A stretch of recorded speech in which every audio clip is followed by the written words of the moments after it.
ከ9 አመት በኋላ ሃል ሲቲ በቀጣይ አመት የእንግሊዝ ፕሪሚየር ሊግ ተሳታፊ ሆኗል። ከዝቅተኛው ሊግ እንግዲህ ወደ ፕሪሚየር ሊግ አልፏል ማለት ነው። ቀጣይ አመት ሃል ሲቲን እንመለከተዋለን በእንግሊዝ ፕሪሚየር ሊግ ማለት ነው። ጤና ይስጥልን እንደምን አላችሁ? ሃል ሲቲ ሚድል ብሮስን አሸንፎ ነው ወደዚህ ወደ እንግሊዝ ፕሪሚየር ሊግ የ27ቱ ተሳታፊ መሆን የቻለው። ይህም በጣም ደስ የሚል ነገር ነው። በቀጣይ ሃል ሲቲን የምንመለከተው ይሆናል። በዛሬ ጨዋታ እንግዲህ ዛሬ እሁድ የእንግሊዝ ፕሪሚየር ሊግ መጠናቀቂያ ሲሆን ብዙ ጨዋታዎችም የፍጻሜ ጨዋታዎች ይደረጋሉ።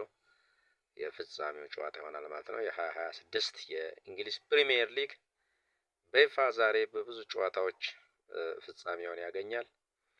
ዛሬ 12 ሰዓት ላይ ብዙ ጨዋታዎች ይካሄዳሉ። ቶትንሃም ዌስትሃም ጋር ጨዋታውን ያደርጋል። ዌስትሃም እና ቶትንሃም ምናልባትም ጨዋታቸውን የሚያደርጉት አንደኛው ለመውረድ አንዱ ደግሞ ከመውረድ ለመትረፍ ነው የሚሆነው። ዌስትሃም ከሊድ ዩናይትድ ጨዋታውን ሲያደርግ፣ ቶትንሃም ደግሞ ከኤቨርተን ጋር ይጫወታል ማለት ነው። በዚህም ሁለቱም ጨዋታዎች እጅግ ወሳኝ ጨዋታዎች ናቸው። ምክንያቱም ላለመውረድ የሚያደርጉት ትንቅንቅ ይሆናል። ዌስትሃምም ላለመውረድ ነው የሚጫወተው። ስለዚህ ቶትንሃምም ላለመውረድ ይጫወታል። ውጤቱን በማየት እንግዲህ ማን ወራጅ እንደሆነ የምናውቅ ይሆናል ማለት ነው። ሌላው በበርንማውዝ ለቀጣይ የሻምፒዮን ሊግ ለመሳተፍ እንዲሁ ቀላል ጨዋታ አያደርግም ተብሎ ይጠበቃል። ይሄኛውን ጨዋታ ጠንከር ያለ ጨዋታ ነው። በርንማውዝ ከኖቲንግሃም ፎረስት ጋር ነው ጨዋታውን የሚያደርገው።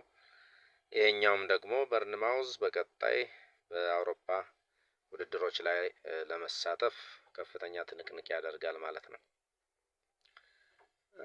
ሌሎችም ጨዋታዎች አሉ።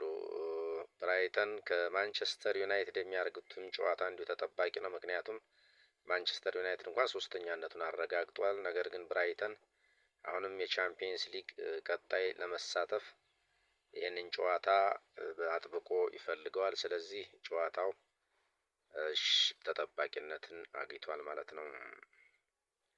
ብራይተን ይህን ጨዋታ ለማሸነፍ ይጫወታል ማለት ነው። ቀላል ጨዋታ አይሆንም ተብሎ ይገመታል። ሌላው ቼልሲ የኢሮፓ ሊግን ቀጣይ ለመሳተፍ የሚያደርገው ጨዋታ ይቀጥላል። ይህም ጨዋታ ቼልሲ ከሰንደርላንድ ጋር እንዲሁ 12 ሰዓት ላይ ይካሄዳል። እነዚህ ጨዋታዎች እንግዲህ ተጠባቂነታቸው ከፍተኛ ነው። ምክንያቱም ቢያንስ ከተጋጣሚዎች አንዱ የቀጣይ የሆነ አድቫንቴጅን ጥቅምን አስጠብቆ ለመሄድ ነው የሚጫወተው። ስለዚህ ቀላል ጨዋታ አይሆንም። ዛሬ እንግዲህ 12 ሰዓት ጀምረን የእንግሊዝ የ26 ፕሪሚየር ሊግ የማጠናቀቂያ ጨዋታዎችን እናያለን። እንግዲህ ጨዋታውን በመመልከት ላይክ፣ ሼር፣ ሰብስክራይብ እያደረጋችሁ ተመልከቱ። ሰላም ጤና ይስጥልን።